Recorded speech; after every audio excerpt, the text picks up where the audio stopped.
Louise, I mentioned earlier how our power system seems to be falling apart with this supposed shift to renewable energy. You had New South Wales running out of power last week. Now you got this, we got too much solar power, it could crash the system. There's a lot of anger, of course, being aimed at Federal Energy Minister Chris Bowen. You just have to write about him in the paper and it goes nuts. He seems to have tried to soften his image, though, by now changing the profile picture on his X account with a picture of him really cuddling a puppy. That's a big cuddle. Does this work for you? No, it certainly does not. And I think even that dog would think it's a bit rough that Chris Bowen said he would cut our power and, in fact, cut our power bills, rather. Would end up cutting our power, maybe. A bit of a Freudian slip there. And, in fact, has done the exact opposite. Our bills have hiked up. I read today, Andrew, there's 140,000 households in Australia who want special plans to pay off their bills. We are at record levels in this country of people who are unable to pay their energy bills. The fact that we're even talking about blackouts at the weekend, I wrote about this as well, and yes, the column did go off because people are really, really angry. Why are we talking about blackouts in 2024? It's absolutely obscene that the government has not done what they said they would do and helped us with this cost of living initiative. It's crazy. And a puppy's not going to fix it. Honestly, Liz, there's a third world industry, in a sense, taking off here.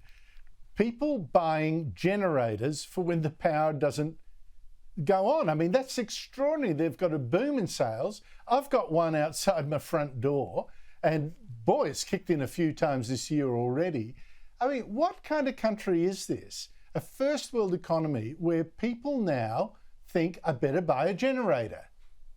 Yeah, it's only the people who can afford a generator, Andrew, which isn't true. Everyone. Not everyone has a spare 10 grand sitting around for these forthcoming blackouts, which we can only expect will become more and more prolific. I don't know about you, but I've been to places all over Asia, India, Sri Lanka, Thailand, Nepal, Bangladesh, and these kinds of things are very common. You never know when the power's going to be off or on any given day in any given town. It's part of their way of life.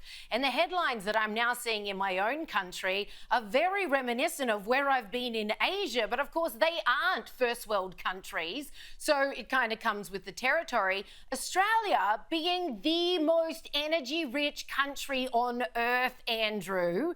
This is just laughable. We know it's got nothing to do with our resources and everything to do with our government. Yes, I've lived in Hong Kong and I lived in Bangkok, and I must say I can't remember the power going off there. But yes, around the poorer countries I did. You're quite absolutely correct. Louise, as I was talking earlier, Anthony Albanese is busy putting out the fires caused by Environment Minister Tanya Plibersek, now killed off her planned deal with the Greens for a new Nature Plus bureaucracy. Now is due to go to Tasmania to calm down workers in the salmon industry who are scared that Plibersek could now kill off their industry to save a rare kind of skate.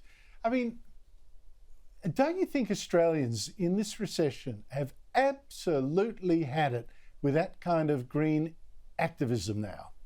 100%. I mean, Tassie's salmon industry is worth $1.36 billion. They not only export to the mainland, where we all enjoy their salmon at Christmas, and really that's the only salmon conversation we should be having, encouraging people to go out and buy it to help these people in Tasmania. But because of these two studies which are in abeyance, and Plibersek has not got her act together at all as far as deciding what's going to happen to this rare skatefish. I mean, we don't have a $1.36 billion skate industry in Tasmania, do we? So, of course, the poor Tassie salmon farmers and the workers don't know if they've got a job. They don't know if they're going to be out of work next year, what's happening to their industry. It's absolutely disgusting what's happening down there.